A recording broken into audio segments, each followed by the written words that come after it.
Hello, আসসালামু আলাইকুম বন্ধুরা, সবাই কেমন আছেন? আমি আলহামদুলিল্লাহ ভালো আছি। দেখে বুঝতে পারছেন খুবই মজাদার কাঁঠালের বিচির একটা রেসিপি নিয়ে। তো চলুন, বিচি আঠি যে যেটা বলে, আমি এটা রান্না করব খাসির মাংস দিয়ে। তো ফার্স্টে আমি কাঁঠালেরটা ধুয়ে সুন্দর করে গরম পানির মধ্যে রেখে দিয়েছিলাম। এখন আমি এদিকে খাসির মাংস চুলায় দিয়ে দিয়েছি। এর মধ্যে এটা মিশিয়ে খাসির মাংস দিয়ে কাঁঠালের আটি ভুনা করব। তো চলুন, আদা বাটা, রসুন বাটা, জিরা বাটা। খাসির মাংসের মধ্যে আমি দিয়েছি কাঁচামরিচ, পেঁয়াজ কুচি, আদা বাটা, রসুন বাটা, জিরা বাটা দিয়ে।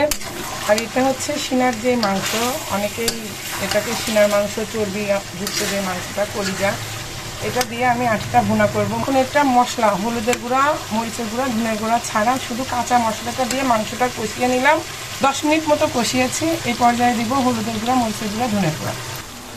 মশলার কাঁচা পানি এবং মাংসের কাঁচা পানিটা শুকানোর পরে আমি দিয়ে দিলাম মরিচের গুঁড়া, 1 চা চামচ হলুদের গুঁড়া, আর এখানে দিচ্ছি 1 চা চামচ পরিমাণ ধনে গুঁড়া। ঝাল আপনাদের স্বাদ অনুযায়ী খেতে পারেন। ঝালটা অবশ্যই আপনারা আপনাদের পরিমাপ মতো ঝালটা নেবেন, যে যেমন ঝাল খেতে পছন্দ করেন। আমি অনেকগুলো কাঁচামরিচ দিয়েছি, যেটা বলছি ভিডিও প্রবলেমের কারণে ওটা দেখাতে পারিনি। এটা বেশ কিছুক্ষণ কষাবো। পুরো মশলার গন্ধটা চলে গেলে আমি ওর মধ্যে কাঁঠালের বীজটা দিয়ে দিব। গুঁড়া মশলা কষানো হওয়ার পরে আমি দিয়ে দিব কাঁঠালের। এখানে 500 গ্রাম কাঁঠালের আটি আছে, আমি মাংস নিয়েছি 750 গ্রাম। এই পর্যায়ে আমি পানি দিয়ে দিচ্ছি যাতে কাঁঠালের আটিগুলো খুব ভালোভাবে সিদ্ধ হয়ে যায়। এবার আমরা ফিরবো 10 থেকে 12 মিনিট পর। দেখুন তৈরি হয়ে গেছে।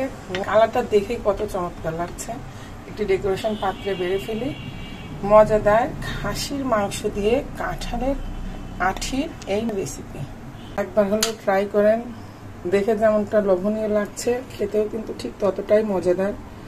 একেবারেই নতুন এই রেসিপিটা আপনারা অবশ্যই একবার হলেও ট্রাই করবেন। আমার চ্যানেল বাবু পাখি রান্নাঘরের সঙ্গে থাকবেন, ভালো থাকবেন, আমার জন্য অনেক দোয়া করবেন। তো আপনাদের জন্য এই ছোট্ট আয়োজনে আপনারা আমার পাশে থাকলে আমি খুশি হব।